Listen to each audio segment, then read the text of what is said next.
Charter act of 1853 last part था charter act series का, जो कि ब्रिटिश पार्लियामेंट ने लाई थी 1793 से 1853 तक।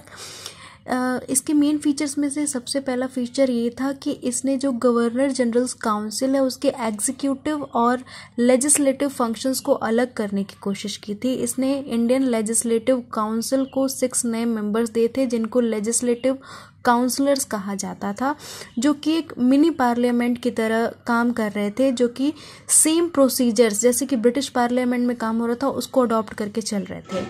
इसने पहली बार ओपन कंपटीशन सिस्टम इंट्रोड्यूस किया सिलेक्शन और रिक्रूटमेंट के लिए सिविल सर्वेंट्स के, और कन्वीनिएंटेड सिविल सर्विसेज में इंडियंस को पार्ट लेने का मौका दिया। कन्वीनिएंटेड और अनकन्वीनिएंटेड जो सिविल सर्विसेज हैं वो उस टाइम पे लगते थे। जो कन्वीनिएंटेड सिविल सर्विसेज वो हायर लेवल के सिविल सर्विसेज होते थे, जो कि लॉ ऑफ द कंपनी के द्वारा क्रिएट किया जाता था, और जो अनकन्वीनिएंटेड सिविल सर्विसेज थे वो लोअर सिविल सर्विसेज थे। इसमें पहले से इंडियंस रिक्रूटेड थे, लेकिन इस एक्ट के द्वारा कन्वीनिएंटेड सिविल सर्विसेज जो कि हायर रैंक्स थी उसमें इंडियंस को भी अलाउ किया गया पार्ट लेने के लिए।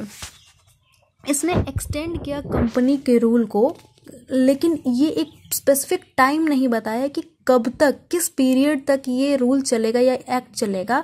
इसका मतलब साफ था कि ये रूल या फिर जो कंपनी का रूल है वो कभी भी टर्मिनेट किया जा सकता था ब्रिटिश पार्लियामेंट के द्वारा। इसने पहली बार local representation Indian legislative council में लाया। इसका मतलब ये था कि जो 6 लेजिस्लेटिव काउंसलर्स थे उसमें से 4 मेंबर्स जो होंगे वो लोकल प्रोविंशियल गवर्नमेंट्स द्वारा अपॉइंट किए जाते। जो लोकल प्रोविंशियल गवर्नमेंट्स थे वो थे मद्रास, बॉम्बे, बंगाल एंड आगरा।